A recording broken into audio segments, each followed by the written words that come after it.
السلام عليكم ورحمة الله وبركاته. ازيكم عاملين ايه؟ يا رب دايما بنعمة وصحة وستر. الصيف جه، كل سنة وانتم طيبين. ومع حرارة الشمس ممنوع التقشير إلا تحت ظروف معينة. مش هينفع تعملي تقشير لبشرتك إلا إذا كنت عروسة وبتستعدي طبعا للزفاف، وده بتاخدي أجازة أسبوع أو 10 أيام عشان تعرفي تعملي تقشير. تقشير ممكن يكون في العيادات وممكن يكون في البيت وتحت إشراف طبي، وممكن انت كمان تعمليه بكريمات لو كريمات بسيطة وسهلة لو انت بشرتك مش بتتحسس او ما فيهاش اي مشاكل.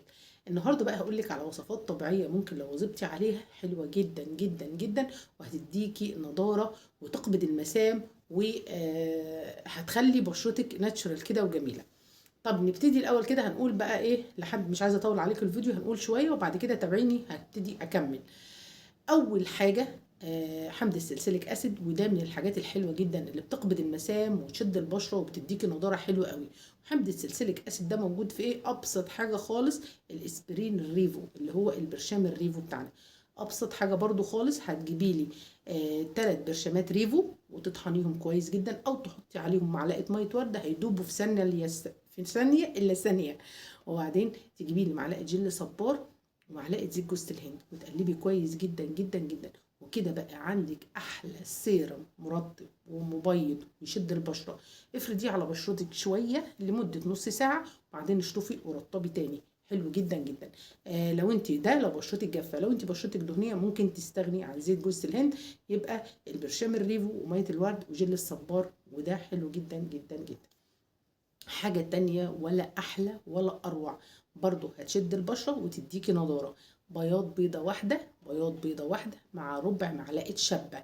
الماسك ده، الماسك الأولاني ممكن تعمليه يوم ويوم لا، يعني مرتين في الأسبوع ولا حاجة أو 3. الماسك بتاع الشبة ده هتعمليه مرة واحدة في الأسبوع. هتجيبي لي بياض بيضة واحدة وربع معلقة شبة وتخفقيهم كويس جدا جدا وتوزعيهم على بشرتك.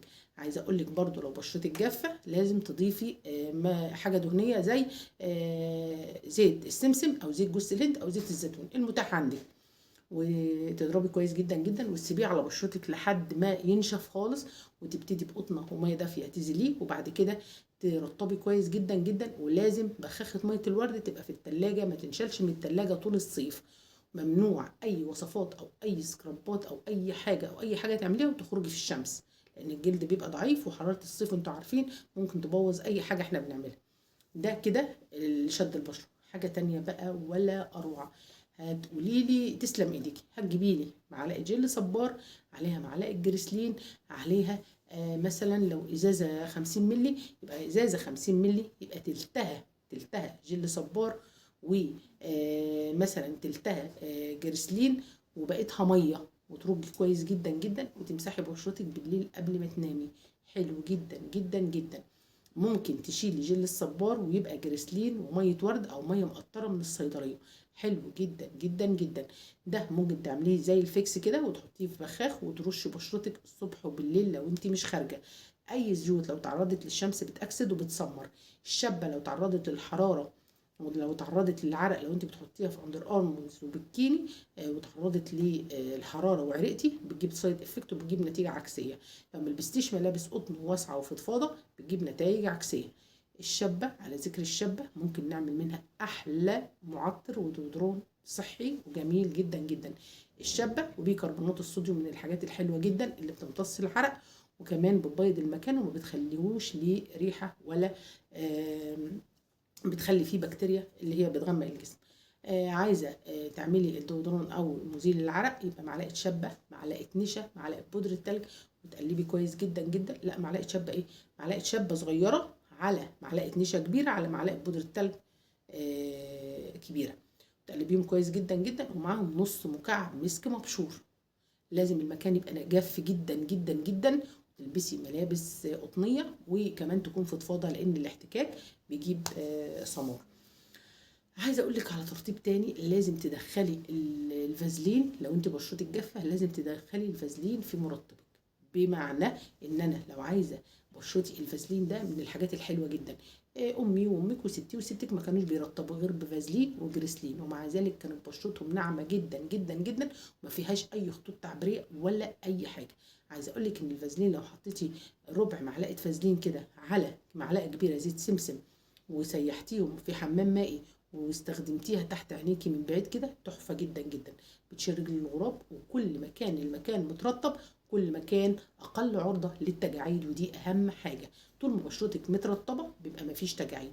من الحاجات الحلوة جدا جدا اللي بتعمل ريفريش للبشرة وممكن تخليكي قمر، ازازة الرايب. عارفة الرايب؟ ازازة الرايب دي ولا اروع. ازازة الرايب دي خدي نصها وهاتي القطن اللي هو بتاع الميك اب القطن، وقصيه نصين، وحطي نصها في الرايب، النص اللي هي نص القطنه دي، وحطيها على ورق زبده في التلاجة على قد عينتينك الاتنين، وطلعيها كل ليله حطيها تحت عينيكي ولا اروع. نص ازازه الرايب التانية دي دوبي فيها 3 برشامات اسبرين ريفو، وحطيها في رف التلاجة، وامسحي بشرتك الصبح وبالليل، والله لا تدعي لي دعوه من القلب. وجربي. اعملي سبسكرايب للقناه علشان انا عايزه اوصل ل 100,000 في القناه الاول كده عشان نوصل لملايين. واشتركي في القناه التانية، قناه مع اماني منوعات وحاجات بنات، هتلاقي فيها كل الاستفسارات وفيها شويه فيديوهات حلوين قوي قوي في ناموس الصيف وناموسه بقى.